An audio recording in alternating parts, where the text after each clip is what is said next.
Hey, this is John, and I just wanted to do a follow-up to a previous blog post I made. So on the last blog post that I made, I said that I require all of the people in the Philippines that work for me to have only one job. And it stirred up quite a bit of controversy, and I didn't expect that. So I wanted to clarify some things. I wanted to talk about it for a minute. So I got some notes here that I'm going to refer to make sure that I get everything, because I think this is pretty important. First of all, I stand by what I said. I require people that work for me to only have one job. I'm not going to go back on that and say, oh yeah, I made a mistake. It is what I require. Second, there was a lot of talk about exploiting people and paying them only $250 a month. Just so you know, I do pay people $250 a month.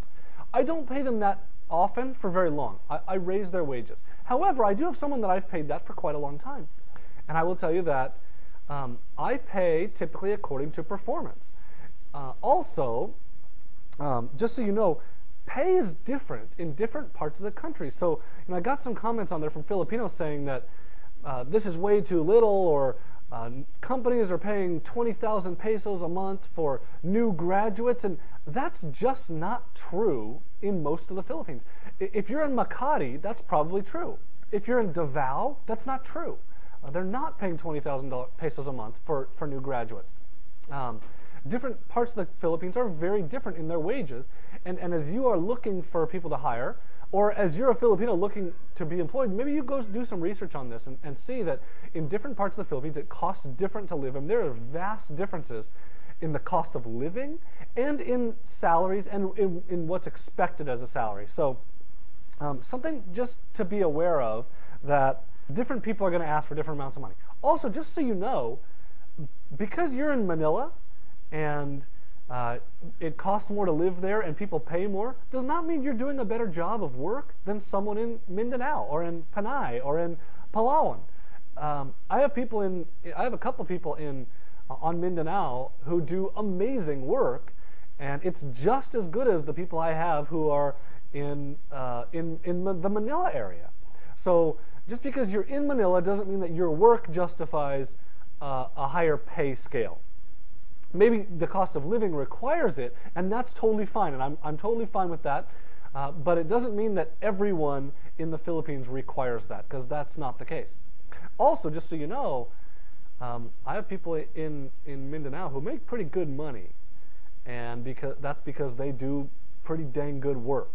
I do not advocate exploiting people. There was a comment on my blog post that said I'm teaching people to exploit people. One of the things that I always teach is don't treat these people poorly. I love my employees. I love my employees in the Philippines. And I think that if you were to ask them about how I treat them, I think you'd probably get a pretty positive response. At least I hope so. I like to think that, and I've talked to them about it.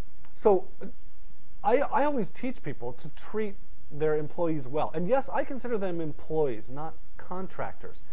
And I hope that I treat them well and pay them well as such. Not everyone is going to treat you that well. Some people are going to treat you better than I treat my people. Some people are not going to do as good of a job.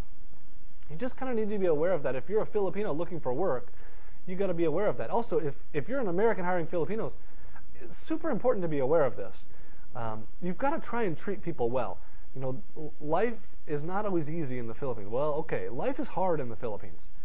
And if you can make their lives easier, you'll have a lot better experience with it. Just trust me on that one. Real quickly, I want to go back to how I treat my people. Just so you know, anybody who works for me has pretty much all the paid time off they want. I give a lot of time off in December, January. I give very good bonuses for people who do good work, quite a bit more than the 13th month, depending on the situation. I've had people ask for me to pay for their insurance and for pay for PhilHealth and to pay for SSS, and instead of doing that, I'll just give a raise. So that's an option for when people want this from you. So treating them well is more than just like saying, hey, how are you doing? Or it's more than just giving them a wage. There's a lot that goes into treating people well in terms of how you communicate with them, what you expect from them, how you help them improve their lives, how you train them, the work that you have them do. There's a lot that goes into this. So just something to be aware of. So in the end, what it comes down to is if if you treat someone well, they're going to do good work for you.